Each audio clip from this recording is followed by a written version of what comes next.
Punjabi radio USA ਸੁਣ ਰਹੇ ਸਾਰੇ ਹਿਮਾਨਯੋਗ ਅਤੇ ਸਤਿਕਾਰਤ ਸਰੋਤਿਆਂ ਨੂੰ ਪੰਜਾਬੀ ਰੇਡੀਓ USA ਦੀ ਟੀਮ ਅਤੇ ਮੇਰੇ ਰਾਜਕਨਵੀਰ ਸਿੰਘ ਵੱਲੋਂ ਆਪ ਜੀ ਨੂੰ ਬਹੁਤ ਪਿਆਰ ਸਤਿਕਾਰ ਸਹਿਤ ਦੋਨੋਂ ਜੋੜ ਕੇ ਨਿੱਘੀ ਜਿਹੀ ਸਤਿ ਸ੍ਰੀ ਅਕਾਲ। ਸਭ ਨੂੰ ਜੀਆਂ ਨੂੰ ਆਖਦੇ ਹਾਂ। ਸੋ ਤੇ ਪ੍ਰੋਗਰਾਮ ਖਬਰ ਤੇ ਨਜ਼ਰ ਦੇ ਵਿੱਚ ਆਪ ਸਭ ਦਾ ਨਿੱਘਾ ਸਵਾਗਤ ਕਰਦੇ ਹਾਂ। ਅੱਜ 29 ਮਈ ਦਿਨ ਸੋਮਵਾਰ ਤੇ ਆਪਣੇ ਨਾਲ ਸਵੇਰ ਦੇ ਖਬਰ ਤੇ ਨਜ਼ਰ ਪ੍ਰੋਗਰਾਮ ਦੇ ਵਿੱਚ ਜੁੜ ਚੁੱਕੇ ਨੇ ਮਿੰਟੂ ਗੁਰੂਸਰੀਆ ਜੀ ਮਲੋਟ ਸਟੂਡੀਓਜ਼ ਤੋਂ। ਮਿੰਟੂ ਜੀ ਨਿੱਘੀ ਜੀ ਆਇਆਂ ਨੂੰ ਪਿਆਰ ਭਰੀ ਸਤਿ ਸ੍ਰੀ ਅਕਾਲ ਜੀ।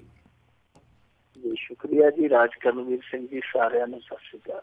ਸਾਡੇ ਅੱਜ ਦੇ ਪ੍ਰੋਗਰਾਮ ਖਬਰ ਤੇ ਨਜ਼ਰ ਉਸ ਨੂੰ ਸਪੋਂਸਰ ਕਰਦੇ ਨੇ ਖਾਲਸਾ ਇੰਸ਼ੋਰੈਂਸ ਏਜੰਸੀ ਵਾਲੇ, ਜਿਨ੍ਹਾਂ ਦੇ ਕੋਲੋਂ ਤੁਸੀਂ ਹਰ ਇੱਕ ਤਰੀਕੇ ਦੀ ਇੰਸ਼ੋਰੈਂਸ ਕਰਵਾ ਸਕਦੇ ਹੋ। ਇੰਸ਼ੋਰੈਂਸ ਬਾਰੇ ਪਤਾ ਕਰਨ ਲਈ ਕਾਲ ਕਰੋ ਨੰਬਰ 408 272 2500। ਇਸ ਦੇ ਨਾਲ ਕ੍ਰਿਸ਼ਨ ਧਨੋਤਾ ਜੀ ਯੂਬਾ ਸਿਟੀ ਤੋਂ, ਗੁਰਵਿੰਦਰ ਸਿੰਘ ਅਵਤਾਰ ਸਿੰਘ ਚਾਂਦੀ ਆਰਨੋ ਐਕਸਪ੍ਰੈਸ ਵਾਲੇ ਕੁਚੈਲਾ ਤੋਂ, ਅਮਰਜੀਤ ਸਿੰਘ ਦੋਸਾਂਝ ਯੂਬਾ ਸਿਟੀ ਤੋਂ, ਤਾਰਾ ਸਿੰਘ ਜੀ ਫਰੈਜ਼ਨੋ ਤੋਂ, ਜੱਸੀ ਗਿੱਲ ਜੀ ਪਲੰਬਿੰਗ ਵਾਲੇ ਬੇਕਰਸਫੀਲਡ ਤੋਂ, ਪ੍ਰੀਤਮ ਸਿੰਘ ਕੁਲਵਿੰਦਰ ਸਿੰਘ ਗਿੱਲ ਬੇਕਰਸਫੀਲਡ ਤੋਂ, ਲਾਲੀ ਸਿੱਧੂ ਜੀ ਬੇਕਰਸਫੀਲਡ ਤੋਂ ਅਤੇ ਸੁੱਚਾ ਸਿੰਘ ਜੀ ਫਰੈਜ਼ਨੋ ਤੋਂ। ਇਹਨਾਂ ਸਾਰਿਆਂ ਦਾ ਬਹੁਤ ਬਹੁਤ ਧੰਨਵਾਦ। ਜੇਕਰ ਤੁਸੀਂ ਜਾਂ ਕੋਈ ਹੋਰ ਕਾਰੋਬਾਰ ਇਸ ਪ੍ਰੋਗਰਾਮ ਨੂੰ ਸਪੋਂਸਰ ਕਰਨਾ ਚਾਹੁੰਦੇ ਹੋਵੋ, ਸੰਪਰਕ ਕਰੋ ਨੰਬਰ 408 722 76 98 ਦੇ ਉੱਤੇ। ਮਿੰਟੂ ਜੀ, ਗੱਲਬਾਤ ਦਾ ਸਿਲਸਿਲਾ ਸ਼ੁਰੂ ਕਰਦੇ ਹਾਂ। ਬੀਫ ਦੇ ਉੱਤੇ ਇੱਕ ਵਾਰੀ ਫੇਰ ਬਵਾਲ, ਵੱਛਾ ਵੱਢਣ ਦੇ ਦੋਸ਼ ਹੇਠ ਕਾਂਗਰਸੀਆਂ ਤੇ ਕੇਸ ਪਾਰਟੀ 'ਚੋਂ ਵੀ ਕੱਢੇ ਗਏ ਆ। ਇਹ ਹਾ ਹੱਲਾ ਫਿਰ ਇੱਕ ਵਾਰੀ ਸ਼ੁਰੂ ਹੋ ਗਿਆ ਰਾਜਕਰਨਵੀਰ ਸਿੰਘ ਜੀ। ਕਿਉਂ ਹੋਇਆ ਇਹ ਥੋੜਾ ਜਿਹਾ ਜਾਣਨਾ ਜ਼ਰੂਰੀ ਆ। ਅਸਲ ਦੇ ਵਿੱਚ ਬੀਫ ਤੇ ਰਾਜਨੀਤੀ ਉਦੋਂ ਤੋਂ ਸ਼ੁਰੂ ਹੋਈ ਹੈ ਜਦੋਂ ਤੋਂ ਨਰਿੰਦਰ ਮੋਦੀ ਦੀ ਸਰਕਾਰ ਹੋਣ ਚਾਹੀਏ, ਪਰ ਇਸ ਵਾਰੀ ਥੋੜੀ ਜਿਹੀ ਬ੍ਰੇਕ ਮਿਲੀ। ਬ੍ਰੇਕ ਤੋਂ ਬਾਅਦ ਇਹ ਕੰਮ ਫਿਰ ਸ਼ੁਰੂ ਹੋਇਆ। ਅਸਲ ਦੇ ਵਿੱਚ ਕੁਝ ਦਿਨ ਪਹਿਲਾਂ ਕੇਂਦਰ ਸਰਕਾਰ ਨੇ ਇੱਕ ਸਰਕੂਲਰ ਜਾਰੀ ਕਰ ਦਿੱਤਾ, ਨੋਟੀਫਿਕੇਸ਼ਨ ਜਾਰੀ ਕਰ ਦਿੱਤਾ ਕਿ ਜੋ ਬਲੀ ਦਿੰਦੇ ਆ ਧਾਰਮਿਕ ਕੰਮਾਂ ਦੇ ਨਾਮ ਤੇ, ਧਰਮ ਦੇ ਕਰਮ ਦੇ ਨਾਮ ਤੇ, ਇਹ ਪਸ਼ੂਆਂ ਦੀ ਜਿਹੜੀ ਬਲੀ ਹੈ ਉਹਦੇ ਵਾਸਤੇ ਖਰੀਦੋ ਫਰੋਖਤ ਨਹੀਂ ਕੀਤੀ ਜਾ ਸਕੇਗੀ। ਹੁਣ ਇਹਨਾਂ ਨੇ ਜਿਹੜਾ ਇਹ ਨੇਮ ਕਾਇਦਾ ਬਣਾ ਕੱਟਿਆ, ਇਹਦੇ ਚ ਇਹਨਾਂ ਨੇ ਪਸ਼ੂ ਲਿਖਿਆ, ਇਕੱਲੀ ਗਾਂ ਨਹੀਂ। ਹੁਣ ਪਸ਼ੂ ਦੇ ਵਿੱਚ ਰਾਜਕਰਨਵੀਰ ਸਿੰਘ ਜੀ ਗਾਂ ਵੀ ਆ ਜਾਂਦੀ ਹੈ, ਮੱਝ ਵੀ ਆ ਜਾਂਦਾ ਹੈ, ਮੱਝ ਵੀ ਆ ਜਾਂਦੀ ਹੈ, ਢੱਗਾ ਵੀ ਆ ਜਾਂਦਾ, ਬੈਲ ਵੀ ਆ ਜਾਂਦਾ, ਊਠ ਵੀ ਆ ਜਾਂਦਾ। ਇਹਨਾਂ ਨੇ ਸਾਰਿਆਂ ਨੂੰ ਲਾ ਕੇ ਪਸ਼ੂਆਂ ਦੀ ਕੈਟਾਗਰੀ ਬਣਾ ਦਿੱਤੀ। ਉਧਰੋਂ ਰਮਜ਼ਾਨ ਚੱਲਦੀ ਹੈ।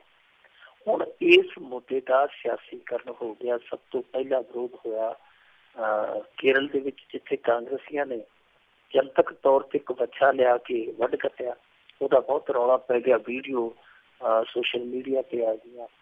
ਹੋਇਆ ਕਿ ਉਹਨਾਂ ਕਾਂਗਰਸੀਆਂ ਤੇ ਤਿੰਨਾਂ ਜਣਿਆਂ ਤੇ ਇੱਕ ਤੇ ਮਾਮਲਾ ਦਰਜ ਹੋ ਗਿਆ, ਦੂਸਰਾ ਉਹਨਾਂ ਨੂੰ ਪਾਰਟੀ ਚੋਂ ਕੱਢ ਦਿੱਤਾ ਗਿਆ। ਇੱਥੇ ਹੀ ਗੱਲ ਰੁਕੀ। ਅੱਜ ਸਾਰਾ ਦਿਨ ਇਸ ਮੁੱਦੇ ਤੇ ਰੱਜ ਕੇ ਬਵਾਲ ਹੋਇਆ।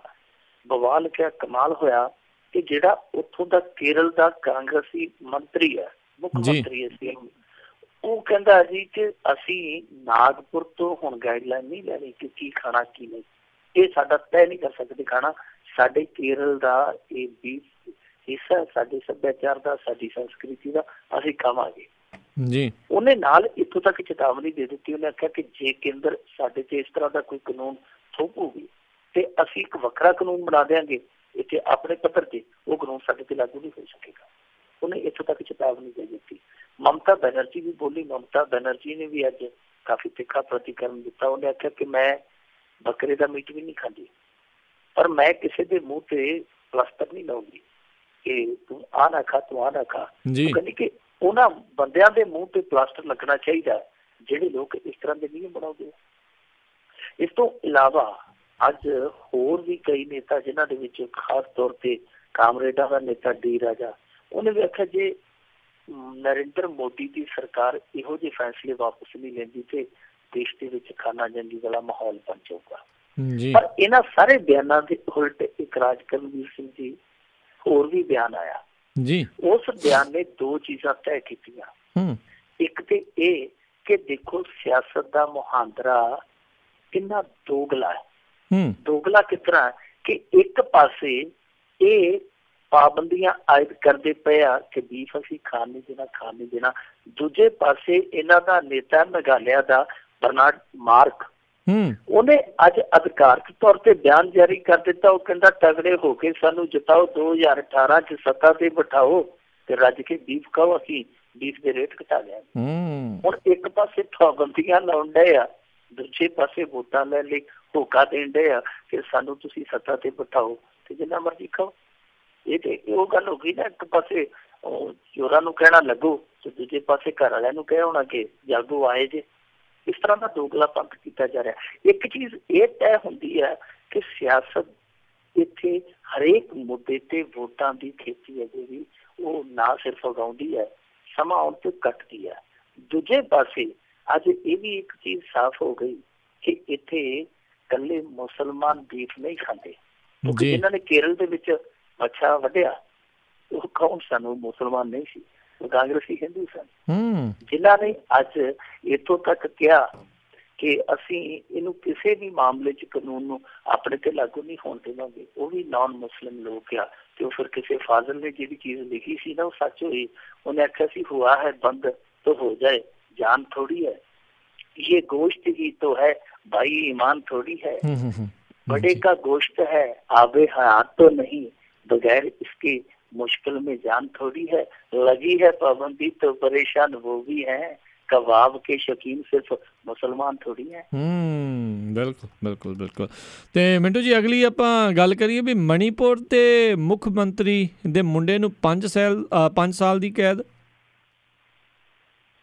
ਇਹ ਰਾਜਕਰਨਵੀਰ ਸਿੰਘ ਜੀ ਇੱਕ ਰੋਡ ਰੇਸ ਦਾ ਮਾਮਲਾ ਹੈ।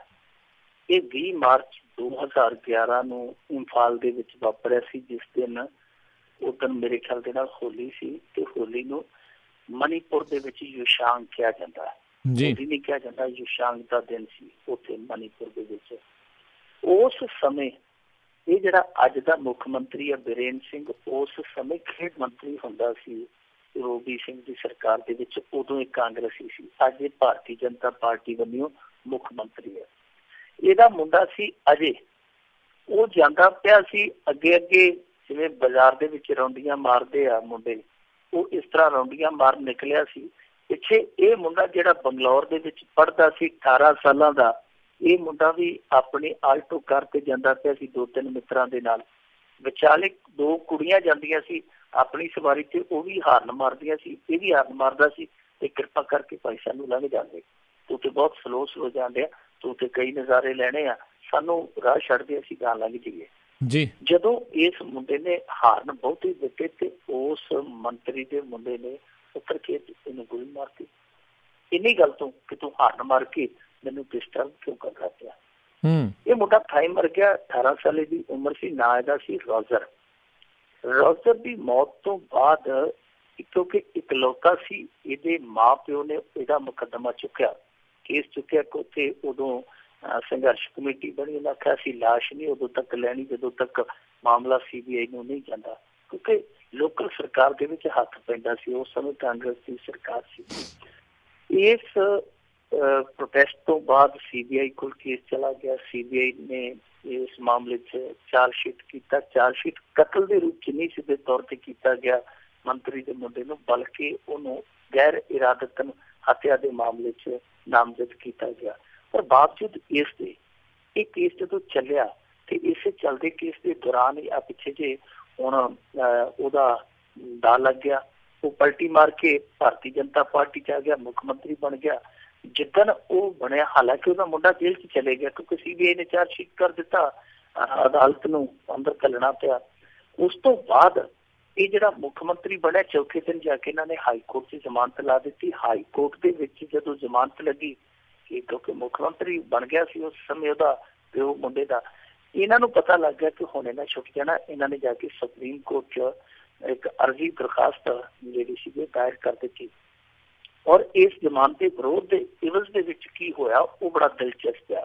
ਜਿਸ ਵਕੀਲ ਨੇ, ਹਾਲਾਂਕਿ ਮਣੀਪੁਰ ਦੇ ਵਿੱਚੋਂ ਇਸ ਔਰਤ ਲਈ ਜਿਹਦਾ ਨਾਮ ਚਿਤਰਾ ਸੀ, ਚਿਤਰਾ ਲਈ ਕੋਈ ਵਕੀਲ ਹੀ ਨਹੀਂ ਤਿਆਰ ਹੋਇਆ ਮਣੀਪੁਰ 'ਚ। ਇੰਨੀ ਦਹਿਸ਼ਤ। ਉਹ ਜਾ ਕੇ ਦਿੱਲੀ 'ਚੋਂ ਇੱਕ ਵਕੀਲ ਤਿਆਰ ਕੀਤਾ ਔਰ ਉਤਸਵ ਬੈਂਸ ਉਹਦਾ ਨਾਮ ਸੀ, ਉਹਨੇ ਜਾ ਕੇ ਸੁਪਰੀਮ ਕੋਰਟ 'ਚ ਅਰਜ਼ੀ ਫਾਈਲ ਕੀਤੀ। ਕਮਾਲ ਦੀ ਗੱਲ ਤੇ ਆ ਕਿ ਉਸ ਵਕੀਲ ਨੂੰ ਵੀ ਧਮਕੀ ਆ ਗਈ ਮਣੀਪੁਰ ਦੇ ਇੱਕ ਅੱਤਵਾਦੀ ਸੰਗਠਨ ਦੀ। ਉਹਨਾਂ ਆਖਿਆ ਤੇਰੇ ਬੱਚੇ ਮਾਰ ਦਿਆਂਗੇ ਜੇ ਤੂੰ ਇਸ ਕੇਸ ਤੇ ਗਾਂਹ ਗਿਆ, ਇਸ ਕੇਸ ਤੋਂ ਪਿੱਛੇ ਹਟ ਜਾ।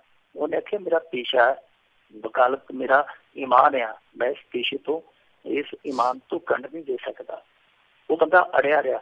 ਅਖੀਰ ਉਹਨਾਂ ਨੇ ਇਸ ਮਾਮਲੇ ਦੇ ਵਿੱਚ ਇਹਦੀ ਜਿਹੜੀ ਜ਼ਮਾਨਤ ਦੀ ਅਰਜ਼ੀ ਸੀ ਉਹ ਰੱਦ ਕਰਵਾਈ। ਅੱਜ ਫਿਰ ਇੱਕ ਇੱਕ ਜਿਹੜੀ ਸੈਸ਼ਨ ਕੋਰਟ ਸੀਗੀ ਉਹਨੇ ਫੈਸਲਾ ਦਿੱਤਾ 5 ਸਾਲ ਦੀ ਇਹਨੂੰ ਕੈਦ ਸੁਣਾ ਦਿੱਤੀ ਹੈ। ਪਰ ਉਸ ਔਰਤ ਜਿਹਨੇ ਆਪਣਾ ਇਕਲੌਤਾ ਪੁੱਤਰ ਖੋਇਆ ਉਹਨੇ ਬਹੁਤ ਹੀ ਘਾਲਣਾ ਘਾਲੀ ਹੈ ਇਸ ਫੈਸਲੇ ਲਈ, ਕਿਉਂਕਿ ਦੇਖੋ ਉਹਦੇ ਜਿੰਨੇ ਰਿਸ਼ਤੇਦਾਰ ਸੀਗੇ ਸਾਰੇ ਟੁੱਟ ਗਏ। ਜਿਹੜਾ ਵੀ ਨਾਲ ਤੁਰਦਾ ਸੀ ਚੁੱਕ ਲਿਆ ਜਾਂਦਾ ਸੀ। ਪਿੱਛੇ ਜੇ ਇਸ ਬੀਬੀ ਦੇ ਨਾਲ ਇੱਕ ਰਿਸ਼ਤੇਦਾਰ ਇਹਦਾ ਹਾਈ ਕੋਰਟ 'ਚ ਆ ਗਿਆ। ਹਾਈ ਕੋਰਟ 'ਚੋਂ ਜਦੋਂ ਵਾਪਸ ਜਾਂਦੇ ਪਏ ਸੀ ਉਹਨੂੰ ਘਰੇ ਨਹੀਂ ਪਹੁੰਚਣ ਦਿੱਤਾ ਗਿਆ, ਪੁਲਿਸ ਨੇ ਰਾਹ 'ਚ ਹੀ ਚੁੱਕ ਲਿਆ। ਇਸ ਬੀਬੀ ਦੇ ਘਰੇ ਰਾਤ ਨੂੰ ਅੱਧੀ ਰਾਤ ਨੂੰ ਪੁਲਿਸ ਆ ਜਾਂਦੀ ਸੀ, ਹਥਿਆਰਬੰਦ ਫੌਜੀ ਆ ਜਾਂਦੇ ਸਨ।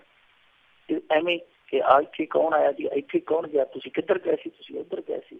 ਸੋ ਬਹੁਤ ਹੀ ਜ਼ਿਆਦਾ ਇਹਨਾਂ ਨੂੰ ਤੰਗ ਕੀਤਾ ਗਿਆ, ਮਾਨਸਿਕ ਤੌਰ ਤੇ ਆਰਥਿਕ ਤੌਰ ਤੇ ਵੀ ਇਹਨਾਂ ਨੂੰ ਬਹੁਤ ਔਖਿਆਈ ਕੱਟਣੀ ਪਈ। ਪਰ ਅੰਤ ਨੂੰ ਸਿਰੜ ਜਿੱਤਿਆ, ਸਿਦਕ ਜਿੱਤਿਆ। ਇਹਨਾਂ ਨੇ ਇਸ ਮੁਕੱਦਮੇ ਦੇ ਵਿੱਚ ਮੌਜੂਦਾ ਮੁੱਖ ਮੰਤਰੀ ਦੇ ਮੁੰਡੇ ਨੂੰ ਸਜ਼ਾ ਯਾਫਤਾ ਬਣਾ ਦਿੱਤਾ, ਜੋ ਇਸ ਗੱਲ ਤੇ ਮੋਹਰ ਲਾਉਂਦਾ ਹੈ ਕਿ ਜੇ ਲੜਨ ਦਾ ਮਾਦਾ ਹੋਵੇ ਰਾਜ ਕਰਨਵੀਰ ਸਿੰਘ ਜੀ, ਜਿੱਤਿਆ ਜਾ ਸਕਦਾ ਹੈ, ਸਾਹਮਣੇ ਭਾਵੇਂ ਤੁਹਾਡੇ ਵਿਰੋਧੀ ਕੋਈ ਵੀ ਹੋਵੇ। ਜੀ ਜੀ ਜੀ। ਅਗਲੀ ਗੱਲ ਕਰੀਏ ਵੀ ਰਾਣਾ ਗੁਰਜੀਤ ਦੇ ਖਿਲਾਫ ਕੈਪਟਨ ਨੇ ਨਿਆਂਇਕ ਜਾਂਚ ਦੇ ਹੁਕਮ ਦਿੱਤੇ ਆ। ਦੇਖੋ ਕਾਂਗਰਸ ਦੇ ਭਾਗ ਇਹੋ ਜਿਹੇ ਆ ਕਿ ਲੋਕੀ ਪਹਿਲਾਂ ਦੇ ਹੁੰਦੇ ਸੀ ਨਾ, ਫਲਾਣੇ ਨੇ ਆਪਦੇ ਸਿਰ 'ਚ ਖੇਪ ਪਾ ਲਈ। ਹੁਣ ਕਾਂਗਰਸ ਇਸ ਮਾਮਲੇ 'ਚ ਇਹੋ ਜਿਹੇ ਭਾਗ ਰੱਖਦੀ ਹੈ ਕਿ ਇਹਨਾਂ ਦੇ ਸਿਰ 'ਚ ਕਦੇ ਕੋਲਾ ਪੈ ਜਾਂਦਾ, ਕਦੇ ਰੇਤ ਪੈ ਜਾਂਦੀ ਹੈ। ਇਸ ਵਾਰੀ ਰੇਤ ਵਾਲੇ ਖੂਹ 'ਚ ਗੱਡੀ ਰਾਣਾ ਜੀ ਨੇ ਲਿਜਾ ਸੁੱਟੀ, ਜਿਹੜੀ ਲੱਖ ਯਤਨ ਕੀਤੇ ਤੋਂ ਵੀ ਨਾ ਨਿਕਲੀ ਤੇ ਹੁਣ ਅੰਤ 'ਚ ਪੜਤਾਲ ਵਾਲਾ 4x4 ਗੇਅਰ ਲਾਉਣਾ ਪਿਆ। ਇਹ ਅਸਲ ਦੇ ਵਿੱਚ ਲਾਉਣ ਨੂੰ ਜੀਵ ਨਹੀਂ ਸੀ ਕਰਦਾ ਕਿ ਹਲੇ ਦੇਖ ਲਈਏ, ਗੱਲ ਠੰਡੀ ਹੋ ਜਾਵੇ, ਗੱਲ ਠੰਡੀ ਹੋ ਜਾਵੇ। ਪਰ ਐਤਕੀ ਉਹ ਜਿਵੇਂ ਜਸਵੰਤ ਕਮਲ ਨੇ ਲਿਖਿਆ ਸੀ ਨਾ ਇੱਕ ਨਾਵਲ 'ਚ ਕਿ ਉੱਠ ਨੀ ਉੱਠ ਭਾਬੀ ਇਹ ਖੈਰ ਕੱਤੀ ਵਾਹ ਪੈ ਗਿਆ ਨਾਲ ਕਪੱਤਿਆਂ ਦੇ। ਐਤਕੀ ਇਹਨਾਂ ਦਾ ਵਾਹ ਕਪੱਤਿਆਂ ਦੇ ਨਾਲ ਹੈ। ਕਪੱਤੇ ਕੌਣ ਨੇ? ਆਮ ਆਦਮੀ ਪਾਰਟੀ ਵਾਲੇ। ਉਹ ਇਹਨਾਂ ਦੀਆਂ ਕੰਨੀਆਂ ਚਾਰੇ ਦੱਬੀ ਫਿਰਦੇ ਆ, ਉੱਧਰੋਂ ਵੀ ਉੱਧਰੋਂ ਵੀ ਉੱਧਰੋਂ ਵੀ। ਰਸਤਾ ਇਹਨਾਂ ਦੇ ਕੋਲ ਹੈ ਨਹੀਂ ਸੀ। ਨਾਲ ਆਮ ਆਦਮੀ ਪਾਰਟੀ ਤੋਂ ਇਲਾਵਾ ਭਾਰਤੀ ਜਨਤਾ ਪਾਰਟੀ, ਸ਼੍ਰੋਮਣੀ ਅਕਾਲੀ ਦਲ, ਬਾਦਲ, ਇਹ ਸਾਰੇ ਆਪਣੇ ਪੱਧਰ ਤੇ ਇਸ ਮੁੱਦੇ ਤੇ ਇਹਨਾਂ ਨੂੰ ਘੇਰੀ ਖਲੋਤੇ ਸਨ। ਗਹੀਨ ਵਿਚਾਰ ਵਟਾਂਦਰਾ ਇਹਨਾਂ ਨੇ ਕੀਤਾ ਕਿ ਇਸ ਮੁੱਦੇ ਤੋਂ ਕਿਸ ਤਰ੍ਹਾਂ ਬਚਿਆ ਜਾਵੇ। ਜਦੋਂ ਕੋਈ ਰਸਤਾ ਨਹੀਂ ਨਿਕਲਿਆ ਤੇ ਫਿਰ ਵੀ ਅੱਜ ਕੈਪਟਨ ਅਮਰਿੰਦਰ ਸਿੰਘ ਨੇ ਇਸ ਮੁੱਦੇ ਨੂੰ ਨਿਆਂਇਕ ਪੜਤਾਲ ਦੇ ਹਵਾਲੇ ਕਰ ਦਿੱਤਾ ਕਿ ਇੱਕ ਜਸਟਿਸ, ਉਹਨਾਂ ਦਾ ਨਾਮ ਸ਼ਾਇਦ SK ਨਾਰੰਗ ਹੈ, ਉਹ ਇਸ ਮੁੱਦੇ ਦੀ ਜਾਂਚ ਪੜਤਾਲ ਕਰਨਗੇ। ਵੈਸੇ ਜਾਂਚ ਪੜਤਾਲ ਕਰਵਾਉਣੀ ਪੈਣੀ ਸੀ ਕਿਉਂਕਿ ਜਿਹੜੇ ਰਾਣਾ ਗੁਰਜੀਤ ਸਿੰਘ ਜੀ ਅੱਧੇ ਤੋਂ ਜ਼ਿਆਦਾ ਹੀ ਤਕਰੀਬਨ ਥੋੜਾ ਜਿਹਾ ਉਹ ਸੱਚ ਬੋਲ ਗਏ ਸਨ। ਕੀ ਸੱਚ ਸੀ? ਉਹ ਕਹਿੰਦੇ ਸੀ ਕਿ ਮਹੀਨਾ ਕੁ ਪਹਿਲਾਂ ਤੱਕ ਇਹ ਸਾਡੇ ਕਰਮਚਾਰੀ ਸਨ, ਪਰ ਹੁਣ ਇਹ ਹੈ ਨਹੀਂ।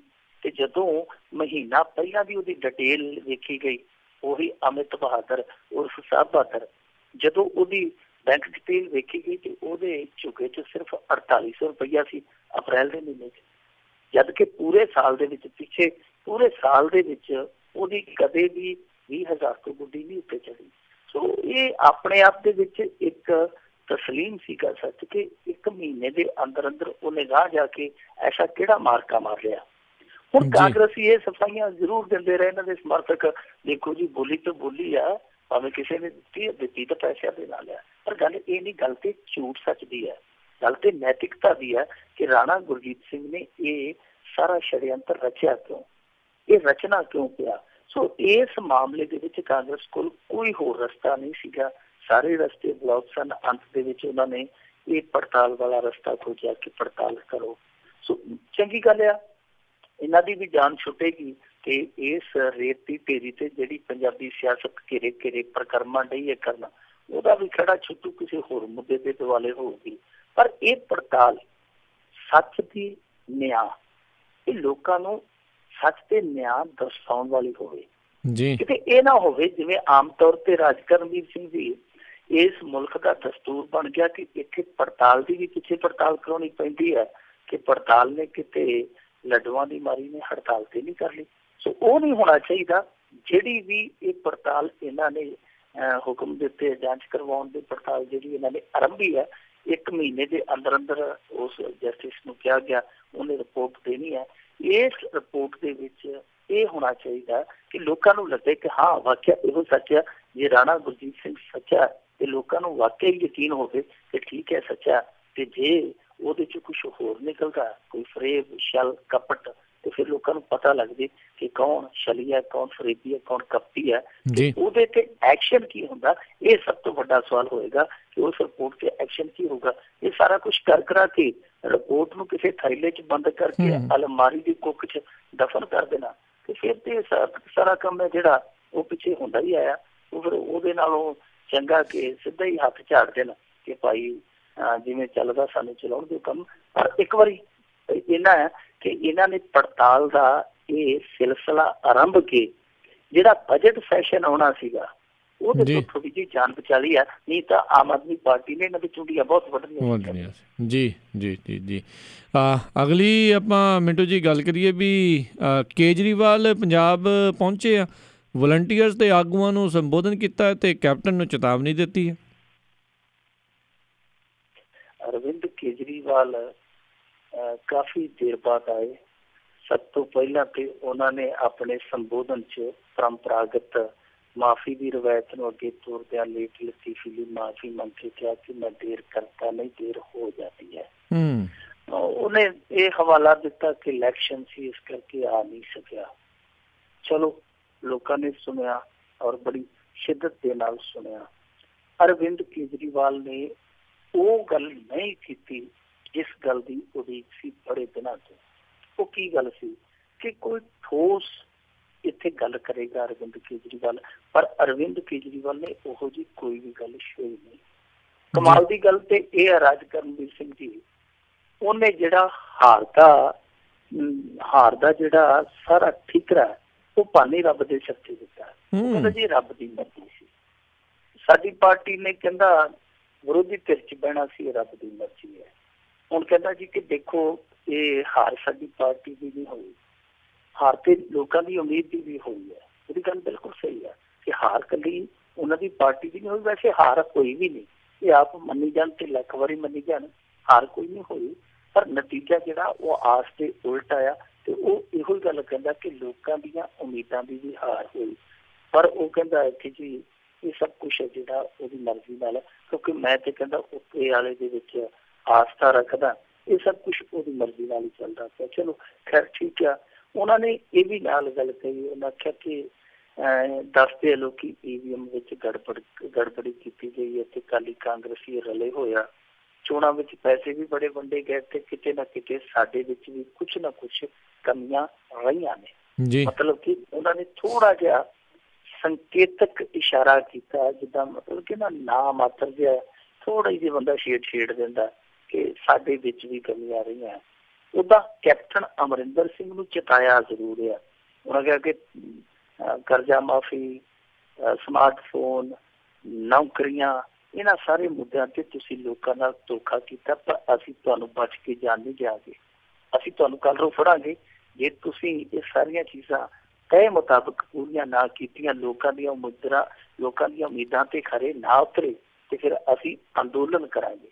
ਕਿਉਂਕਿ ਇਹ ਤੁਹਾਨੂੰ ਪਤਾ ਹੀ ਅਰਵਿੰਦ ਕੇਜਰੀਵਾਲ ਦਾ ਬਹੁਤ ਜਾਣਿਆ ਪਛਾਣਿਆ ਡਾਇਲੋਗ ਹੈ ਕਿ ਫਿਰ ਅੰਦੋਲਨ ਹੋਗਾ। ਤੇ ਉਹਨਾਂ ਨੇ ਅੱਜ ਕੈਪਟਨ ਅਮਰਿੰਦਰ ਸਿੰਘ ਨੂੰ ਵੀ ਕਹਿਤਾ ਕਿ ਭਾਈ ਫਿਰ ਅੰਦੋਲਨ ਹੋਗਾ। ਇਸ ਤੋਂ ਬਾਅਦ ਵਾਰੀ ਸੀਗੀ ਭਗਵੰਤ ਮਾਨ ਦੀ। ਭਗਵੰਤ ਮਾਨ ਵੀ ਆਇਆ। ਭਗਵੰਤ ਮਾਨ ਨੇ ਵੀ ਅੱਜ ਕਾਫੀ ਤੱਤੇ ਠੰਡੇ ਇੱਥੇ ਜੁਮਲੇ ਸੁਣਾਏ ਆ। ਇੱਕ ਤੇ ਉਹਨੇ ਇਹ ਕਿਹਾ ਕਿ ਦੇਖੋ ਪੰਜਾਬ ਦੇ ਵਿੱਚ ਕਹਿੰਦਾ ਜੇ ਤੋਪ ਦਾ ਲਾਇਸੈਂਸ ਅਪਲਾਈ ਕਰੀਏ ਤੇ ਫਿਰ ਪਿਸਤੌਲ ਦਾ ਮਿਲਦਾ, ਜੇ ਪਿਸਤੌਲ ਦਾ ਕਰੀਏ ਤੇ ਗਲੇਲ ਦਿੰਦੇ ਆ। ਇਸ ਕਰਕੇ ਅਸੀਂ ਉਮੀਦ ਬਹੁਤ ਵੱਡੀ ਰੱਖੀ ਸੀ, ਸਾਨੂੰ ਬਸ ਇਹੋ ਜਿਹੀ ਭੂਮਿਕਾ ਚਾਹੀਦੀ ਸੀ, ਉਹ ਸਾਨੂੰ ਮਿਲਦੀ ਨਹੀਂ। ਉਹ ਕਹਿੰਦੇ ਕਿ ਅਸੀਂ ਉਮੀਦ ਜਾਣ ਬੁੱਝ ਕੇ ਤੋਪ ਦੀ ਰੱਖੀ ਸੀ, ਮਿਲਿਆ ਸਾਨੂੰ ਪਿਸਤੌਲ, ਸਾਨੂੰ ਪਿਸਤੌਲ ਹੀ ਚਾਹੀਦਾ ਸੀ। ਚਲੋ ਉਹ ਉਹਨਾਂ ਦੀ ਮਰਜ਼ੀ ਹੈ। ਪਰ ਨਾਲ ਇੱਕ ਚੀਜ਼ ਭਗਵੰਤ ਮਾਨ ਨੇ ਅੱਜ ਬੜੀ ਅਟਪਟੀ ਜਿਹੀ ਕੀਤੀ, ਉਹਨੇ ਬਗੈਰ ਨਾਂ ਲੈ ਤੋਂ ਇੱਕ ਚੀਜ਼ ਕਹੀ। ਉਹਨੇ ਆਖਿਆ ਕਿ ਬੁਰੇ ਵਕਤ ਵਿੱਚ ਯਾਰ ਤੇ ਗਦਾਰ ਦੀ ਪਰਖ ਹੁੰਦੀ ਹੈ। ਕਹਿੰਦਾ ਕਿ ਬੁਰੇ ਵਕਤ ਵਿੱਚ ਹੀ ਯਾਰ ਤੇ ਗਦਾਰ ਦੀ ਪਰਖ ਹੁੰਦੀ ਹੈ। ਇਹਦਾ ਮਤਲਬ ਹੈ ਕਿ ਜਿਹੜੇ ਲੋਕਾਂ ਨੇ ਪਿੱਛੇ ਜੇ ਵਿਰੋਧ ਕੀਤਾ, ਇਹ ਸੂਈ ਉਹਨਾਂ ਤੇ ਤਰਕਿਆ ਭਗਵੰਤ ਮਾਨ। ਉਂਝ ਇਹਨੇ ਅੱਜ ਇੱਕ ਦੋ ਗੱਲ ਹੈ ਜਿਹੜੀ ਉਹ ਚੰਗੀ ਸੋਲਿਡ ਵੀ ਕੀਤੀ। ਇੱਕ ਤੇ ਇਹਨੇ ਕਿਹਾ ਕਿ ਅਸੀਂ ਜਿਹੜਾ ਵਲੰਟੀਅਰਸ ਦਾ ਕਾਡਰ ਰੁੱਸ ਕੇ ਬੈਠਾ, ਘਰਾਂ ਦੇ ਵਿੱਚ ਨਿਰਾਸ਼ ਹੋ ਕੇ ਬੈਠਾ ਸੀ, ਉਹਨਾਂ ਕੋਲ ਜਾਵਾਂਗੇ, ਉਹਨਾਂ ਨੂੰ ਮੁੜ ਕੇ ਆਪਣੇ ਨਾਲ ਤੋਰਾਂਗੇ। ਤੇ ਵਧੀਆ ਅਸੀਂ ਕੰਮ ਕਰਾਂਗੇ। ਸੋ ਭਗਵੰਤ ਮਾਨ ਨੇ ਇਹ ਜ਼ਰੂਰ ਮੈਸੇਜ ਦਿੱਤਾ ਕਿ ਆਉਣ ਵਾਲੇ ਦਿਨਾਂ 'ਚ ਉਹ ਕੰਮ ਕਰਨਗੇ ਤੇ ਖਾਸ ਤੌਰ ਤੇ ਜਿਹੜੇ ਲੋਕ ਘਰਾਂ 'ਚ ਬਹਿ ਗਏ ਆ ਹਾਰ ਹੰਬ ਕੇ ਉਹਨਾਂ ਨੂੰ ਨਾਲ ਲੈ ਕੇ ਤੁਰਨਗੇ। ਦੂਜੇ ਪਾਸੇ ਭਗਵੰਤ ਮਾਨ ਨੇ ਇੱਕ ਚੇਤਾਵਨੀ ਵੀ ਦਿੱਤੀ। ਉਹਨੇ ਕਿਹਾ ਸੋਸ਼ਲ ਮੀਡੀਆ ਤੇ ਜਿਹੜੇ ਆਪੋ ਵਿੱਚ ਦੀ ਇੱਕ ਦੂਜੇ ਨੂੰ ਇਸ ਤਰ੍ਹਾਂ ਟਾਰਗੇਟ ਕਰਦੇ ਆ ਉਹ ਬਾਹਰ ਆ ਜਾਂਦੀ ਤੇ ਫਿਰ ਅਸੀਂ ਸੂਟ ਕਰ ਲਾਂਗੇ। ਪਰ ਸਭ ਤੋਂ ਵੱਡੀ ਗੱਲ ਤੇ ਇਹ ਹੈ ਰਾਜਕਰਨਵੀਰ ਸਿੰਘ ਜੀ ਕਿ ਇੱਥੇ ਸੰਜੇ ਤੇ ਦੁਰਗੇਸ਼ ਇਹਨਾਂ ਦੋ ਬੰਦਿਆਂ ਦੀ ਬਹੁਤ ਕਹਾਣੀ ਚੱਲਦੀ ਹੈ ਜੀ। ਇਹਨਾਂ ਨੇ ਬੇੜੀਆਂ 'ਚ ਪੱਥਰ ਪਾਉਣ ਦਾ ਕੰਮ ਕੀਤਾ ਕਿ ਸਾਡੀਆਂ ਬੇੜੀਆਂ 'ਚ ਵੱਟੀ ਇਹ ਲੋਕ ਪਾ ਗਏ। ਪਰ ਕਮਾਲ ਦੀ ਗੱਲ ਹੈ ਕਿ ਅਰਵਿੰਦ ਕੇਜਰੀਵਾਲ ਇਹ ਤੇ ਕਹਿੰਦਾ ਸਾਡੀਆਂ ਕੋਸ਼ਿਸ਼ਾਂ 'ਚ ਕਿਤੇ ਕਮੀ ਰਹਿ ਗਈ, ਪਰ ਗਲਤੀਆਂ ਕਿੱਥੇ ਹੋਈਆਂ? ਟਿਕਟਾਂ ਦੀ ਵੰਡ ਕਿਹਨੇ ਕੀਤੀ? ਲੋਕ ਚੰਗੇ ਲੋਕ ਜਿਹੜੇ ਸੀ ਉਹ ਛਾਂਟ ਕੇ ਕਿਹਨਾਂ ਨੇ ਕੱਢੇ? ਕੁਛ ਵੀ ਤੈਅ ਨਹੀਂ ਕੀਤਾ। ਜਿਹੜੀ ਲੋਕਾਂ ਨੂੰ ਆਸ ਉਮੀਦ ਸੀ ਕਿ ਅਰਵਿੰਦ ਕੇਜਰੀਵਾਲ ਕੁਛ ਤੈਅ ਕਰਕੇ ਜਾਏਗਾ ਕਿ ਇੱਥੇ ਗਲਤੀਆਂ ਹੋਈਆਂ, ਫਲਾਂ ਬੰਦੇ ਇਹਨਾਂ ਲਈ ਜ਼ਿੰਮੇਵਾਰ ਹੈ, ਅੱਗੇ ਤੋਂ ਭਾਈ ਅਸੀਂ ਆਹ ਜਿਹੜੀ ਬਾਤ ਦੋ ਰਿਹਾ ਇਹ ਇਹਨਾਂ ਬੰਦਿਆਂ ਦੇ ਹਵਾਲੇ ਕਰ ਰਹੇ ਹਾਂ, ਸਾਨੂੰ ਉਮੀਦ ਹੈ ਇਹ ਤੁਹਾਡੀਆਂ ਉਮੀਦਾਂ ਤੇ ਖਰੇ ਉਤਰਨਗੇ। ਪਰ ਇਹੋ ਜਿਹਾ ਕੁਛ ਨਹੀਂ ਕਿਹਾ। ਉਹਨੇ ਸਾਰਾ ਕੀਤਾ ਕਰਾ ਕੇ ਉਹ ਜਿਵੇਂ ਆਂਦੇ ਹੁੰਦੇ ਕਿ ਨੱਚਣਾ ਨਾ ਜਾਣੇ ਤੇ ਵਿਹੜਾ ਟੇਢਾ, ਉਹ ਗੱਲ ਉਹ ਕਹਿੰਦਾ ਜੀ ਕਿ ਬਸ ਰੱਬ ਦੀ ਕੀਤੀ ਕਰਾਈ ਆ। ਸਾਰਾ ਉਹ ਜਿਹੜਾ ਉਹ ਭਾਰ ਰੱਬ ਤੇ ਪਾ ਗਿਆ। ਅੱਜ ਲੋਕੀ ਕਹਿੰਦੇ ਆ ਕਿ ਆਮ ਤੌਰ ਤੇ ਸਿਆਸੀ ਲੋਕਾਂ ਨੂੰ ਰਗੜਦੇ, ਅੱਜ ਤੇ ਰੱਬ ਨੂੰ ਰਗੜਤਾ ਸਿਆਸਤਦਾਨਾਂ ਨੇ। ਪਰ ਖੈਰ ਹੁਣ ਅਰਵਿੰਦ ਕੇਜਰੀਵਾਲ ਦਾ ਜਿਹੜਾ ਇਹ ਫੇਰਾ ਆ, ਇਸ ਫੇਰੇ ਦਾ ਜੇ ਸਿੱਟਾ ਕੱਢਣਾ ਹੋਵੇ ਤੇ ਸਿੱਟਾ ਅਸੀਂ ਇਹ ਕੱਢ ਸਕਦੇ ਹਾਂ ਕਿ ਪਾਰਟੀ ਹਿੱਤ ਲਈ ਔਰ ਖੁਦ ਅਰਵਿੰਦ ਕੇਜਰੀਵਾਲ ਦੇ ਹਿੱਤ ਲਈ ਇਹ ਠੀਕ ਇੱਕ ਫੇਰੀ ਹੋ ਸਕਦੀ ਹੈ ਔਰ ਵਧੀਆ ਫੇਰੀ ਹੋ ਸਕਦੀ ਹੈ। ਪਰ ਜਿਸ ਫੇਰੀ ਦੀ ਉਮੀਦ ਇਹਨਾਂ ਦੇ ਆਪਣੇ ਬੰਦੇ ਜਿਹੜੇ ਕਿ ਬਹੁਤ ਸ਼ਿੱਦਤ ਦੇ ਨਾਲ ਇਹਨਾਂ ਦੀ ਸਪੋਰਟ ਕਰਦੇ ਸਨ, ਉਹ ਕਿਤੇ ਨਾ ਕਿਤੇ ਇਸ ਫੇਰੀ ਤੋਂ ਵੀ ਠੀਕ ਉਸੇ ਤਰ੍ਹਾਂ ਹੀ ਨਿਰਾਸ਼ ਹੋਇਆ ਜਿਸ ਤਰ੍ਹਾਂ ਕਦੇ ਇਹਨਾਂ ਦੇ ਨਤੀਜੇ ਆਏ ਤੋਂ ਹਤਾਸ਼ ਹੋਏ ਸਨ। ਜੀ। ਤੇ ਮਿੰਟੂ ਜੀ ਅਗਲੀ ਗੱਲ ਕਰੀਏ ਵੀ ਇੱਕ ਨੌਜਵਾਨ ਨੇ ਕੀਤਾ ਸੋਸ਼ਲ ਮੀਡੀਆ ਦੇ ਉੱਤੇ ਕਤਲ ਦਾ ਲਾਈਵ ਜਿਹੜਾ ਤੇ ਦੂਜੇ ਪਾਸੇ ਪੋਸਟ ਤੋਂ ਸ਼ੁਰੂ ਹੋਈ ਲੜਾਈ ਬਦਲੀ ਗੈਂਗਵਾਰ ਦੇ ਵਿੱਚ। ਦੇਖੋ ਅੱਜ ਕੱਲ੍ਹ ਸੋਸ਼ਲ ਮੀਡੀਆ ਤੇ ਇੱਕ ਨਵਾਂ ਹੀ ਕੰਮ ਚੱਲ ਪਿਆ ਲਾਈਵ ਹੋਣਾ ਜੀ। ਕਈ ਤੇ ਰੂੜੀ ਸੁੱਟਦਿਆਂ ਵੀ ਲਾਈਵ ਹੋ ਜਾਂਦੇ ਕਿ ਦੇਖੋ ਜੀ ਅੱਜ ਪਾਪਾ ਜੀ ਨੇ ਕਿਹਾ ਕਿ ਰੂੜੀ ਪਾ ਕੇ ਤੇ ਫੇਰ ਹੀ ਤੈਨੂੰ ਰੋਟੀ ਦੇਣੀ ਹੈ, ਰੂੜੀ ਪਾ ਕੇ ਆਉ ਰੋਟੀ ਮਿਲੇਗੀ। ਕਈ ਇਹੋ ਜਿਹੀ ਜਗ੍ਹਾ ਤੇ ਵੀ ਜਾ ਕੇ ਲਾਈਵ ਹੋ ਜਾਂਦੇ ਆ, ਇੱਥੇ ਹੋਣਾ ਨਹੀਂ ਚਾਹੀਦਾ। ਹੁਣ ਇਹ ਲਾਈਵ ਵਾਲਾ ਸਿਲਸਿਲਾ ਜਿਹੜਾ ਉਹ ਗਾਂ ਤੁਰਦਾ ਇੱਥੋਂ ਤੱਕ ਪਹੁੰਚ ਗਿਆ ਕਿ ਕਤਲ ਵੀ ਲਾਈਵ ਹੋਣ ਲੱਗ ਪਏ। ਸੁਸਾਈਡ ਵੀ ਲੋਕ ਹੈ ਜਿਹੜੇ ਉਹ ਲਾਈਵ ਹੋ ਕੇ ਕਰਨ ਲੱਗ ਪਏ। ਅਮਰੀਕਾ ਚ ਇੱਕ ਖਬਰ ਆਈ ਸੀ, ਇੱਥੇ ਤਾਂ ਰੇਪ ਹੀ ਇੱਕ ਦਰਿੰਦਾ ਟੋਲੀ ਨੇ ਲਾਈਵ ਕਰਤਾ ਸੀਗਾ ਜੀ। ਇਸ ਤਰ੍ਹਾਂ ਦੀਆਂ ਚੀਜ਼ਾਂ ਜਿਹੜੀਆਂ ਵਾਪਰਦੀਆਂ ਪਈਆਂ ਔਰ ਪੰਜਾਬ ਦੇ ਵਿੱਚ ਕਿੰਨੀ ਤੇਜ਼ੀ ਨਾਲ ਵਾਪਰਦੀਆਂ ਪਈਆਂ। ਲੌਂਗੋਵਾਲ ਦੇ ਵਿੱਚ ਇੱਕ ਬੰਦੇ ਨੇ ਕਤਲ ਕੀਤਾ, ਗੈਂਗਸਟਰ ਸੀ, ਮਾਰ ਕੇ ਨਾਲ ਦੀ ਨਾਲ ਲਾਈਵ ਹੋ ਗਿਆ ਤੇ ਦੱਸੀ ਜਾਂਦਾ ਸੀਗਾ ਇਸ ਤਰ੍ਹਾਂ ਕਰਤਾ ਉਸ ਤਰ੍ਹਾਂ ਕਰ ਦਿੱਤਾ। ਸਾਰਿਆਂ ਨੇ ਬਹੁਤ ਉਸ ਚੀਜ਼ ਦਾ ਬੁਰਾ ਮਨਾਇਆ ਸੀ ਕਿ ਕਿਸ ਤਰ੍ਹਾਂ ਦਾ ਬੰਦਾ ਹੈ ਕਿ ਲਾਈਵ ਹੋ ਕੇ ਆਪਣੀ ਕਰਤੂਤ ਦੱਸਣ ਡਿਆ। ਪਰ ਉਸ ਤੋਂ ਵੀ ਗਾਂਹ ਤੁਰਦਿਆਂ ਕੱਲ ਇੱਕ ਕਤਲ ਹੋਇਆ ਕਿਲ੍ਹਾ ਰਾਏਪੁਰ ਦੇ ਵਿੱਚ। ਉੱਥੇ ਮਨਿੰਦਰ ਮਿੰਦੀ ਨਾਂ ਦਾ ਜਿਹੜਾ ਮੁੰਡਾ ਕਬੱਡੀ ਵੀ ਖੇਡਦਾ ਸੀ, ਉਹਨੇ ਕਤਲ ਕੀਤਾ, ਇੱਕ ਔਰਤ ਨੂੰ ਕਤਲ ਕੀਤਾ। ਕਤਲ ਦੇ ਪਿੱਛੇ ਜੋ ਕਹਾਣੀ ਨਿਕਲੀ, ਕਹਾਣੀ ਇਹ ਹੈ ਕਿ ਇਸ ਮੁੰਡੇ ਦੇ ਨਾਲ ਇੱਕ ਵਿਆਹੁਤਾ ਔਰਤ ਦੇ ਨਾਲ ਤਾਲੁਕਾਤ ਸਨ। ਜਿਹੜੀ ਮਰਨ ਵਾਲੀ ਬੀਬੀ ਸੀ ਉਹ ਇਹਨਾਂ ਸੰਬੰਧਾਂ ਬਾਰੇ ਜਾਣਦੀ ਸੀ, ਇਹਨੂੰ ਬਲੈਕਮੇਲ ਕਰਦੀ ਹੋਊ ਜਾਂ ਬਦਨਾਮ ਕਰਦੀ ਹੋਊ। ਇਸ ਗੱਲ ਤੋਂ ਚਿੜੇ ਹੋਏ ਇਸ ਬੰਦੇ ਨੇ ਉਹਦਾ ਗਾਟਾ ਲਾ ਦਿੱਤਾ ਤੇ ਗਾਟਾ ਲਾ ਕੇ ਉੱਥੇ ਲਾਈਵ ਹੋ ਗਿਆ। ਲਾਈਵ ਹੋ ਕੇ ਦੱਸਣ ਲੱਗ ਪਿਆ ਮੈਂ ਫਲਾਣਾ ਇਹ ਇਸ ਤਰ੍ਹਾਂ ਕਰਦੀ ਸੀ ਇਹਦਾ ਫਾਹ ਵੱਢ ਦਿੱਤਾ। ਹੁਣ ਦੇਖੋ ਬਦਨਾਮੀ ਤੋਂ ਕੀਤਾ ਨਾ ਕਿ ਇਹ ਮੇਰੀ ਬਦਨਾਮੀ ਕਰਦੀ ਸੀ। ਉਹਦੇ 100 ਹੱਲ ਨਿਕਲ ਸਕਦੇ ਸੀ ਪਰ ਉਹ ਕੱਢਣ ਦੀ ਥਾਂ ਤੇ ਉਹਨੇ ਉਹਦਾ ਕੰਡਾ ਹੀ ਕੱਢ ਦਿੱਤਾ। ਮੁੜ ਕੇ ਆਪ ਹੀ ਲਾਈਵ ਹੋ ਗਿਆ। ਬੰਦਾ ਪੁੱਛੇ ਕਿ ਅੱਗੇ ਤੇ ਬਦਨਾਮੀ ਸ਼ਾਇਦ ਪਿੰਡ ਤੱਕ ਸੀਮਤ ਸੀ, ਇਲਾਕੇ ਤੱਕ ਸੀਮਤ ਸੀ, ਉਹ ਜਿਹੜਾ ਲਾਈਵ ਹੋ ਕੇ ਤੂੰ ਚਿੱਠਾ ਖੋਲਿਆ ਉਹ ਬਦਨਾਮੀ ਤੇ ਹੁਣ ਸਾਰੇ ਸੰਸਾਰ ਨੇ ਵੇਖੀ ਹੈ। ਸਾਰੇ ਸੰਸਾਰ ਨੂੰ ਪਤਾ ਲੱਗਿਆ ਹੋਊਗਾ ਜਿਹੜੀਆਂ ਗੱਲਾਂ ਤੂੰ ਪਰਦੇ ਹੇਠ ਕਰਨੀਆਂ ਚਾਹੁੰਦਾ ਸੀ। ਉਹ ਇਹ ਮਾਨਸਿਕਤਾ ਬਣ ਗਈ ਆ। ਦੂਜੇ ਪਾਸੇ ਅੱਜ ਇੱਕ ਹੋਰ ਘਟਨਾ ਵਾਪਰ ਗਈ। ਉੱਥੇ ਦੋ ਧੜੇ ਸੀ, ਇੱਕ ਧੜਾ ਮੇਰੇ ਖਿਆਲ ਦੇ ਨਾਲ ਫਗਵਾੜੇ ਦਾ ਸੀ, ਇੱਕ ਨਵੇਂ ਸ਼ਹਿਰ ਦਾ ਸੀ। ਉਹ ਇੱਕ ਧੜਾ ਜਿਹੜਾ ਫਗਵਾੜੇ ਵਾਲਾ ਸੀਗਾ ਉਹ ਫੋਟੋਆਂ ਪਾਉਂਦੇ ਸਨ ਹਥਿਆਰਾਂ ਦੇ ਨਾਲ ਦੂਜਾ ਧੜਾ ਸੀ ਜਿਹੜਾ ਉਹ ਥੱਲੇ ਜਾ ਕੇ ਕਮੈਂਟ ਕਰਦਾ ਸੀਗਾ ਇਸ ਤਰ੍ਹਾਂ ਇਹ ਚੱਲਦੇ ਨਹੀਂ ਹੁੰਦੇ, ਇਹ ਹੁੰਦਾ ਉਹ ਹੁੰਦਾ। ਇੱਥੋਂ ਚਿੜਦੇ ਇੱਕ ਦੂਜੇ ਦੇ ਨਾਲ ਇੱਥੋਂ ਤੱਕ ਚਲੇ ਗਏ ਤੇ ਅੱਜ ਜਿਹੜਾ ਧਿਰ ਕਮੈਂਟ ਕਰਦਾ ਹੁੰਦਾ ਸੀ ਜਾ ਕੇ ਉਹਨਾਂ ਦੀਆਂ ਪੋਸਟਾਂ ਥੱਲੇ, ਉਸ ਧਿਰ ਨੂੰ ਉਹਨਾਂ ਨੇ ਪੈਟਰੋਲ ਪੰਪ ਤੇ ਆ ਪਾਇਆ, ਗੋਲੀਆਂ ਮਾਰੀਆਂ ਸਿੱਧੀਆਂ। ਇੱਕ ਜ਼ਖਮੀ ਮੁੰਡਾ PGI ਦੇ ਵਿੱਚ ਉਹਨੂੰ ਭੇਜਿਆ, ਦੂਜੇ ਭਜਾ ਗਏ। ਇਹ ਲਾਈਵ ਹੋਣ ਵਾਲਾ ਕੰਮ ਔਰ ਸੋਸ਼ਲ ਮੀਡੀਆ ਤੇ ਇਸ ਤਰ੍ਹਾਂ ਟਾਈਮ ਬੰਨ ਕੇ ਚੱਲਣ ਵਾਲਾ ਕੰਮ ਇਹ ਬਹੁਤ ਪਹਿਲਾਂ ਹੀ ਸ਼ੁਰੂ ਹੋ ਗਿਆ ਸੀਗਾ। ਰਾਜ ਕਰਨਵੀਰ ਸਿੰਘ ਜੀ 2-2.5 ਸਾਲ ਪਹਿਲਾਂ ਇਸੇ ਤਰ੍ਹਾਂ ਫੇਸਬੁੱਕ ਤੋਂ ਮੁੰਡੇ ਝਗੜੇ, ਮੁੜ ਕੇ ਉਹਨਾਂ ਨੇ ਟਾਈਮ ਪਾ ਲਿਆ ਤੇ ਟਾਈਮ ਦੇ ਵਿੱਚ ਜਿਹੜੇ ਦੋ ਧਿਰ ਟਾਈਮ ਵੱਜ ਕੇ ਲੜਨ ਗਏ ਸਨ ਉਹ ਤੇ ਬਚ ਗਏ ਤੇ ਇੱਕ ਮੁੰਡਾ ਬੇਦੋਸ਼ਾ ਹੀ ਉਹਦੇ ਵਿੱਚ ਜਿਹਨੂੰ ਕੋਈ ਪਤਾ ਹੀ ਨਹੀਂ ਸੀ ਉਹ ਮਾਰਿਆ ਗਿਆ ਸੀਗਾ। ਲੁਧਿਆਣੇ ਦੀ ਘਟਨਾ ਇਹ ਇਸ ਤਰ੍ਹਾਂ ਪੰਜਾਬ ਦੇ ਵਿੱਚ ਜਿਹੜੀਆਂ ਘਟਨਾਵਾਂ ਕਦੇ ਕਦਾਈ ਵਾਪਰਦੀਆਂ ਸੀ ਹੁਣ ਤੇ ਨਿੱਤ ਦੇ ਨਾਲ ਹੀ ਗੱਲ ਹੋ ਗਈ ਹੈ। ਸੋਸ਼ਲ ਮੀਡੀਆ ਤੇ ਆਹ ਹੋ ਗਿਆ, ਸੋਸ਼ਲ ਮੀਡੀਆ ਤੇ ਆਹ ਹੋ ਗਿਆ। ਅਸਲ ਦੇ ਵਿੱਚ ਸੋਸ਼ਲ ਮੀਡੀਆ ਵੀ ਕੁਵਰਤੋਂ ਦਾ ਹਥਿਆਰ ਬਣਦਾ ਜਾ ਰਿਹਾ, ਜਦ ਕਿ ਇਹਦੀ ਸੁਚੱਜੇ ਢੰਗ ਨਾਲ ਵਰਤੋਂ ਕਰਨੀ ਬਹੁਤ ਜ਼ਰੂਰੀ ਹੈ। ਦੇਖੋ ਉਦਾਹਰਨ ਦੇ ਤੌਰ ਤੇ ਜੇ ਆਪਾਂ ਲਈਏ ਰਾਜ ਕਰਨਵੀਰ ਸਿੰਘ ਦੀ ਛੁਰੀ ਹੈ, ਇੱਕ ਛੁਰੀ ਡਾਕਟਰ ਦੇ ਹੱਥ ਆ, ਇੱਕ ਛੁਰੀ ਮਾਰ ਦੇ ਹੱਥ ਆ। ਡਾਕਟਰ ਨੇ ਉਸ ਛੁਰੀ ਦੇ ਵਿੱਚੋਂ ਕਿਸੇ ਦੀ ਜ਼ਿੰਦਗੀ ਲੱਭਣੀ ਹੈ, ਜ਼ਿੰਦਗੀ ਤਲਾਸ਼ਣੀ ਆਪਰੇਸ਼ਨ ਕਰਕੇ, ਤੇ ਛੁਰੀ ਮਾਰ ਨੇ ਵੱਖੀ ਪਾੜ ਕੇ ਉਹ ਜ਼ਿੰਦਗੀ ਲੈਣੀ ਹੈ। ਡਾਕਟਰ ਨੇ ਜ਼ਿੰਦਗੀ ਦੇਣੀ ਹੈ ਉਸ ਛੁਰੀ ਨਾਲ, ਉਸ ਛੁਰੀ ਮਾਰ ਨੇ ਜ਼ਿੰਦਗੀ ਲੈਣੀ ਹੈ। ਸੋ ਇਹ ਜਿਹੜੀ ਛੁਰੀ ਹੈ ਮੇਰੇ ਖਿਆਲ ਦੇ ਨਾਲ ਇਹ ਗਲਤ ਇਸਤੇਮਾਲ ਕੀਤੀ ਜਾ ਰਹੀ ਹੈ। ਜ਼ਿੰਦਗੀ ਦੇਣ ਵਾਲੀ ਛੁਰੀ ਜਿਹੜੀ ਉਹ ਵਰਤਣੀ ਕਿਤੇ ਆ ਜਾਵੇ ਤੇ ਸਭ ਕੁਛ ਠੀਕ ਹੋ ਜਾਏਗਾ। ਜਿਹੜੇ ਇੰਟਰਨੈਟ ਤੋਂ ਬਹੁਤ ਕੁਝ ਸਿੱਖਿਆ ਜਾ ਸਕਦਾ, ਉੱਥੇ ਕੀ ਕੀਤਾ ਜਾ ਰਿਹਾ, ਟਾਈਮ ਬੰਨੇ ਜਾ ਰਹੇ ਆ, ਲੜਾਈਆਂ ਕੀਤੀਆਂ ਜਾ ਰਹੀਆਂ, ਪੋਰਨ ਵੇਖਿਆ ਜਾ ਰਿਹਾ, ਇਹ ਸਾਰਾ ਕੁਛ ਕੀਤਾ ਜਾ ਰਿਹਾ। ਜਦ ਕਿ ਉਹਦੇ ਤੋਂ ਸਿੱਖਣ ਲਈ ਬਹੁਤ ਕੁਛ ਸੀ, ਉਹ ਸਿੱਖਣ ਲਈ ਛੱਡ ਕੇ ਦੂਜੇ ਪਾਸੇ ਤੁਰ ਪਏ ਆ। ਇਹ ਹੁਣ ਇੱਕ ਦੂਜੇ ਨੂੰ ਸਭ ਕੁਛ ਸਿਖਾਉਣ ਲੱਗ ਪਏ, ਇਹ ਗਲਤ ਹੋ ਰਿਹਾ। ਔਰ ਮੇਰੇ ਖਿਆਲ ਦੇ ਨਾਲ ਜਿਹੜਾ ਲਾਈਵ ਵਾਲਾ ਸਿਲਸਿਲਾ ਖਾਸ ਤੌਰ ਤੇ ਜਦੋਂ ਇਸ ਤਰ੍ਹਾਂ ਦੀਆਂ ਘਟਨਾਵਾਂ ਲਾਈਵ ਕੀਤੀਆਂ ਜਾਂਦੀਆਂ, ਕਤਲ ਕਰਕੇ ਜਾਂ ਲੜਾਈ ਝਗੜਾ ਲਾਈਵ ਕੀਤਾ ਜਾਂਦਾ, ਇਹ ਸੋਸ਼ਲ ਮੀਡੀਆ ਦੇ ਜਿਹੜੇ ਆਪਰੇਟਰ ਆ ਥੋੜਾ ਜਿਹਾ ਉਹਨਾਂ ਨੂੰ ਆਪਣੀ ਪਾਲਿਸੀ ਬਾਰੇ ਦੁਬਾਰਾ ਵਿਚਾਰ ਕਰਨਾ ਚਾਹੀਦਾ, ਪੁਨਰ ਵਿਚਾਰ ਕਰਨਾ ਚਾਹੀਦਾ ਕਿ ਇਸ ਚੀਜ਼ ਦੇ ਨਾਲ ਕਿਤੇ ਨਾ ਕਿਤੇ ਸਮਾਜ ਤੇ ਗਲਤ ਪ੍ਰਭਾਵ ਪੈਂਦਾ ਹੈ। ਜੀ ਤੇ ਮਿੰਟੂ ਜੀ ਅਗਲੀ ਗੱਲ ਕਰੀਏ ਵੀ ਹੁਣ ਦਿੱਲੀ ਕਮੇਟੀ ਨੇ ਕੈਪਟਨ ਨੂੰ ਤਲਬ ਕਰਨ ਲਈ ਅਕਾਲ ਤਖ਼ਤ ਤੇ ਜਥੇਦਾਰਾਂ ਕੋਲੋਂ ਮੰਗ ਕੀਤੀ ਆ। ਦੇਖੋ ਮਨਜਿੰਦਰ ਸਿੰਘ ਸਰਸਾ ਤੇ ਮਨਜੀਤ ਸਿੰਘ ਜੀਕੇ ਨੇ ਪਰਸੋਂ ਚੌਥ ਪ੍ਰੈਸ ਕਾਨਫਰੰਸ ਕਰਕੇ ਐਲਾਨ ਕਰ ਦਿੱਤਾ ਸੀ ਕਿ ਅਸੀਂ ਮਨੁੱਖੀ ਅਧਿਕਾਰ ਕਮਿਸ਼ਨ ਕੋਲ ਕੈਪਟਨ ਅਮਰਿੰਦਰ ਸਿੰਘ ਦੀ ਸ਼ਿਕਾਇਤ ਕਰਾਂਗੇ। ਹੁਣ ਇਹਨਾਂ ਦਾ ਇੱਕ ਹੋਰ ਸਾਥੀ ਹੈ ਪ੍ਰਵਿੰਦਰਪਾਲ ਸਿੰਘ ਨੇ ਇੱਕ ਪੱਤਰ ਲਿਖਿਆ, ਚਿੱਠੀ ਲਿਖੀ ਆ।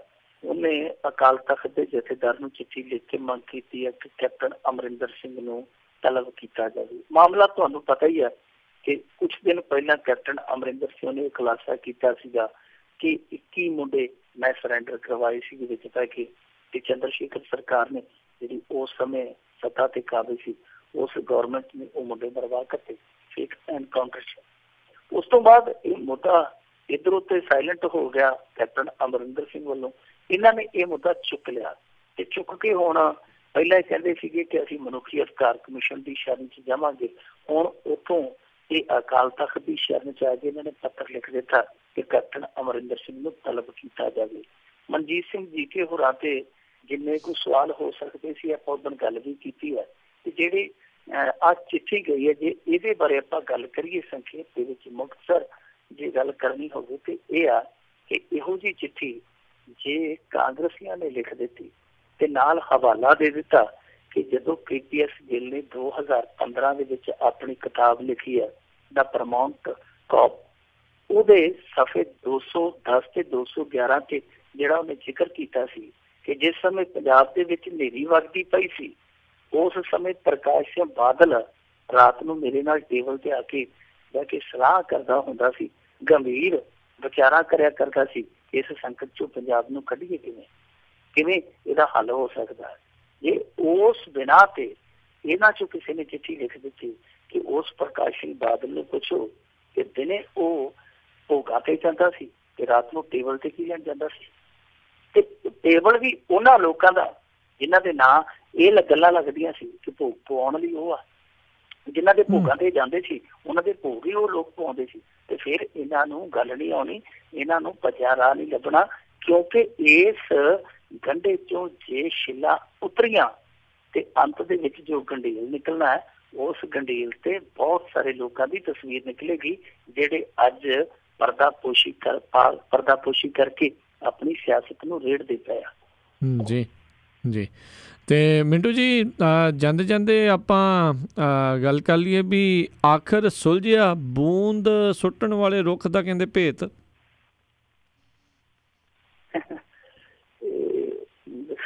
ਬੜੀ ਸਾਡੇ ਪੰਜਾਬ ਦੇ ਵਿੱਚ ਮਾਨਸਿਕਤਾ ਜੀ। ਇੱਕ ਵਾਰੀ ਅਸੀਂ ਛੋਟੇ ਛੋਟੇ ਹੁੰਦੇ ਸਾਂ ਜੀ ਤੇ ਅਫਵਾਹ ਫੈਲ ਗਈ ਕਿ ਜਿਹੜੀਆਂ ਘੀਆ ਤੋਰੀਆਂ ਵੀ ਕਹਿ ਦਿੰਦੇ ਆ ਜੀ, ਉਹਨਾਂ ਤੇ ਸੱਪ ਸੱਪਣੀ ਦੀ ਫੋਟੋ ਆ ਗਈ ਆ।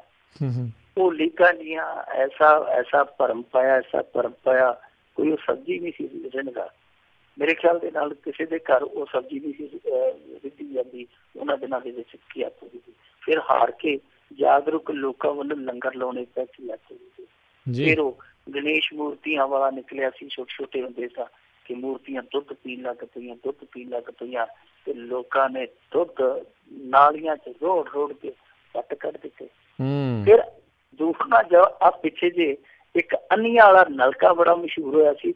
ਲੋਕੀ ਕਹਿੰਦੇ ਸੀ ਅੰਨ੍ਹੀਆਂ ਵਾਲਾ ਨਲਕਾ, ਸਾਡੇ ਵਰਗੇ ਕਹਿੰਦੇ ਸਨ ਅੰਨਿਆਂ ਦਾ ਨਲਕਾ, ਕਿਉਂਕਿ ਉਹ ਪਾਣੀ ਬੜਾ ਮਿੱਠਾ ਸੀ ਤੇ ਲੋਕ ਉੱਥੋਂ ਬੋਤਲਾਂ ਭਰ ਕੇ, ਡਰਮੀਆਂ ਭਰ ਕੇ ਲਈ ਜਾਂਦੇ ਸਨ। ਇੱਥੋਂ ਤੱਕ ਕਿ ਟਰਾਲੀਆਂ ਭਰ ਕੇ ਲੋਕ ਉੱਥੇ ਆਉਣ ਲੱਗ ਪਏ, ਲਾਈਨਾਂ ਦੇ ਵਿੱਚ ਕਤਾਰਾਂ 'ਚ ਖੜ ਕੇ ਇਹ ਭਰਮ ਦੇ ਬਾਰੇ ਇਹ ਸੋਚ ਕੇ ਕਿ ਸਾਡੀ ਮੁਕਤੀ ਹੋ ਜੂ, ਸਾਡੇ ਦੁੱਖ ਕੱਟੇ ਜਾਣਗੇ, ਸਾਡੇ ਦਿਨ ਜਿਹੜੇ ਚੰਗੇ ਆ ਜਾਣਗੇ, ਦਿਨ ਫਿਰ ਜਾਣਗੇ। ਉਹ ਲੋਕ ਉੱਥੋਂ ਦੇ ਜਿਹੜੇ ਵਸਿੰਦੇ ਸੀ, ਵਸਨੀਕ ਸੀ, ਉਹ ਦਵਾਈਆਂ ਪਾਉਂਦੇ ਰਹੇ ਕਿ ਹਾਲ ਤੁਹਾਡੇ ਕੀ ਕਰਨ ਡਏ ਜੀ। ਕੋਲੋਂ ਕੱਸੀ ਲੰਘਦੀ ਹੈ, ਨੀਲਾ ਪਾਣੀ ਹੈ, ਸ਼ੁੱਧ ਪਾਣੀ ਹੈ। ਇਸ ਪਾਣੀ ਦੇ ਕੰਢੇ ਤੇ ਜਿਹੜਾ ਨਲਕਾ ਉਹਦਾ ਪਾਣੀ ਕੁਦਰਤੀ ਮਿੱਠਾ ਹੈ। ਤੁਸੀਂ ਕਿਹੜੇ ਚੱਕਰਾਂ 'ਚ ਪਏ ਹੋ? ਨਹੀਂ ਮੰਨੇ ਤੇ ਹਾਰ ਕੇ ਉਸ ਪਿੰਡ ਵਾਲੇ ਸਰਪੰਚ ਨੂੰ ਉਹ ਨਲਕਾ ਪਟਾਉਣਾ ਪਿਆ ਸੀ। ਉਹ ਕਹਿੰਦਾ ਕਿ ਦਫਾ ਹੋ, ਨਾ ਵਾਸ ਰਹੂ ਤੇ ਨਾ ਬਚੂਗੀ। ਹੁਣ ਇੱਕ ਨਵਾਂ 2-3 ਦਿਨ ਦਾ ਸਿਆਪਾ ਸ਼ੁਰੂ ਹੋ ਗਿਆ। ਜਦੋਂ ਅਸੀਂ ਇੱਥੋਂ ਪੱਖੋ ਕੈਂਚੀਆਂ ਤੋਂ ਇੱਧਰ ਨੂੰ ਆਉਣੇ ਬਾਜਾਖਾਨਾ ਭਗਤਪੁਰਾ ਇਸ ਸਾਈਡ ਨੂੰ, ਤਾਂ ਉੱਥੇ ਦੱਸਦੇ ਇੱਕ ਨੁੱਕਰ ਤੇ ਰੁੱਖ ਸੀ ਤੇ ਰੁੱਖ ਤੋਂ ਬੂੰਦਾਂ ਡਿੱਗਦੀਆਂ ਸਨ, ਜਿਸ ਤਰ੍ਹਾਂ ਤਣੀਆਂ ਪੈਂਦੀਆਂ, ਨਿੱਕੀਆਂ ਨਿੱਕੀਆਂ ਬੂੰਦਾਂ ਡਿੱਗਦੀਆਂ ਜਿਸ ਤਰ੍ਹਾਂ। ਤੇ ਲੋਕ ਉਸ ਵਹਿਮ ਦੇ ਵਿੱਚ ਪੈ ਗਏ ਕਿ ਇਹ ਕੋਈ ਦੇਵੀ ਸ਼ਕਤੀ ਹੈ ਕਿ ਇਸ ਰੁੱਖ ਤੋਂ ਸੁੱਚਾ ਪਾਣੀ ਡਿੱਗਦਾ, ਔਰ ਉਸ ਸੁੱਚੇ ਪਾਣੀ ਦੀ ਤੇ ਆਪਣੇ ਸਿਰ 'ਚ ਪਾਉਣ ਲਈ ਉੱਥੇ ਵੀ ਕਤਾਰਾਂ ਲੱਗਣੀਆਂ ਸ਼ੁਰੂ ਹੋ ਗਈਆਂ। ਇੱਥੋਂ ਤੱਕ ਕਿ ਜਿਨ੍ਹਾਂ ਦੇ ਘਰ ਸੰਤਾਨ ਨਹੀਂ ਸੀ, ਉਹਨਾਂ ਦੀਆਂ ਸੱਸਾਂ ਉਹਨਾਂ ਨੂੰਹਾਂ ਨੂੰ ਵੀ ਨਾਲ ਲੈ ਕੇ ਆਉਣ ਲੱਗ ਪਈਆਂ ਕਿ ਉਸ ਰੁੱਖ ਦੀ ਛਾਂ ਤੇ ਹੇਠ ਖੜ ਬੇਟਾ, ਤੇਰੀ ਕੁੱਖਾ ਹਰੀ ਹੋ ਜੂ। ਜਿਹੜੇ ਬਿਮਾਰ ਸੀ ਉਹ ਵੀ ਉੱਥੇ ਆਉਣ ਲੱਗ ਪਏ। ਮਜਮਾ ਲੱਗ ਗਿਆ ਉੱਥੇ ਵੀ ਠੀਕ ਉਸੇ ਤਰਸ ਤੇ ਜਿੱਦਾਂ ਉਸ ਨਲਕੇ ਤੇ ਲੱਗਦਾ ਸੀਗਾ। ਆਖਿਰ ਫਿਰ ਗੱਲ ਤਰਕਸ਼ੀਲਾਂ ਕੋਲੇ ਗਈ। ਮੇਘਰਾਜ ਮਿੱਤਰ ਨੇ, ਬਹੁਤ ਵੱਡੇ ਤਰਕਸ਼ੀਲ ਆ, ਬੁੱਧੀਜੀਵੀ ਆ, ਲੇਖਕ ਆ, ਉਹਨਾਂ ਨੇ ਫਿਰ ਆ ਕੇ ਉੱਥੇ ਉਸ ਰੁੱਖ ਦਾ ਮੁਆਇਨਾ ਕੀਤਾ, ਬਹੁਤ ਬਰੀਕੀ ਨਾਲ ਜਾਂਚ ਪੜਤਾਲ ਕੀਤੀ। ਉਹਨਾਂ ਨੇ ਫਿਰ ਜੋ ਖੁਲਾਸਾ ਕੀਤਾ ਉਹ ਹੈਰਾਨ ਕਰਨ ਵਾਲਾ।